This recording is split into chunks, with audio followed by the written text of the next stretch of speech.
చాలా మంది మాట్లాడుతుంటారు నాయకులు, కాంగ్రెస్ నాయకులు, కొంతమంది నాయకులు మాట్లాడుతుంటారు.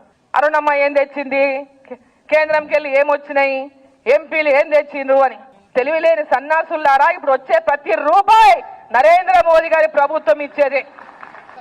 ఈడ మీరు ఖర్చు పెట్టే ప్రతి రూపాయి కేంద్ర ప్రభుత్వం ఇస్తేనే ఈడ మీరు ఖర్చు పెడుతున్నారు, గ్రామాల్లో మీరు ప్రోగ్రాములు చేస్తున్నారు అనేటటువంటి విషయాన్ని చెప్తున్నారు. ఎవరైతే ఆ మాట మాట్లాడుతున్నారో ఆ మాటలు సోయి తప్పి మాట్లాడొద్దని చెప్పి ఈ సందర్భంగా నేను తెలియజేస్తా ఉన్నా. వాళ్ళు అంటున్నారు మా డబ్బులు తీసుకుపోయి ఎవరు ఇలా జేబుల డబ్బులు తీసుకుపోయిందా? ప్రజల దగ్గర నుంచి వచ్చిన ట్యాక్స్లే కదా, మరి ఎందుకు పింఛన్లు ఇస్తలేరు? ఎందుకు మీరు ఇచ్చిన హామీల ఎందుకు ప్రజలకు నెరవేరుస్తలేరు? ఎందుకు రైతు భరోసా ఇస్తలేరు? ఎందుకు చదువుకున్న పిల్లలకు నెలకు 4,000 ఇస్తాం ఉద్యోగం వరకు అని చెప్పినటువంటి నిరుద్యోగులకు ఎప్పటిదాకా ఎందుకు మీ మాట మీద నిలబెట్టుకుంటలేరు? 1,00,000 రూపాయలు తులం బంగారం ఎందుకు ఇస్తలేరు?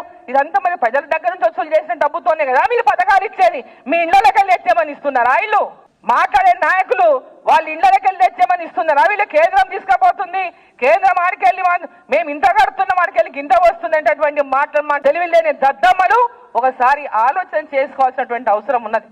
ఈ రోజు ప్రతి ఇంట్లో నరేంద్ర మోదీ గారి పేరు చెప్పుకొని ఉచిత బియ్యాన్ని తింటున్నారు, రేషన్ బియ్యాన్ని.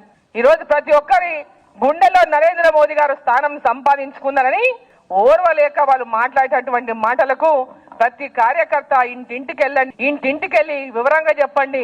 ఈ తెలంగాణ రాష్ట్రాన్ని మనం ఏదైతే కోరి తెచ్చుకున్నామో, కోరి ఏర్పాటు రాష్ట్రం కావాలని కోరి తెచ్చుకున్నామో, ఈ రాష్ట్రంలో యొక్క ప్రజల ఆకాంక్ష నెరవేరాలంటే తెలంగాణ రాష్ట్రంలో భారతీయ జనతా పార్టీ అధికారంలోకి వస్తేనే అది సాధ్యమవుతుంది. టిఆర్ఎస్ పార్టీని చూసిండ్రు, ఇప్పుడు కాంగ్రెస్ చూస్తున్నారు. ఎప్పుడు కూడా భారతీయ జనతా పార్టీకి అవకాశం ఇవ్వలేదు. దేశమంతా భారతీయ జనతా పార్టీని గెలిపిస్తా ఉంది అన్ని రాష్ట్రాల్లో. మరి తెలంగాణలో కూడా ఖచ్చితంగా ఒకసారి భారతీయ జనతా పార్టీని గెలిపించి చూడాలనేటువంటి ప్రజల యొక్క ఆలోచన ఆకాంక్ష ఏదైతే ఉందో దాన్ని మనమంతా కూడా ఉపయోగించుకోవడానికి ప్రజలకంతా కూడా ఇంటింటికి వెళ్ళి ఆ యొక్క వాళ్ళు ఇచ్చేటటువంటి అవకాశాన్ని మనం తీసుకోవాల్సినటువంటి బాధ్యత మనం అందరం కూడా తీసుకోవాల్సినటువంటి అవసరం ఉందని చెప్పి నేను తెలియజేస్తా ఉన్నా.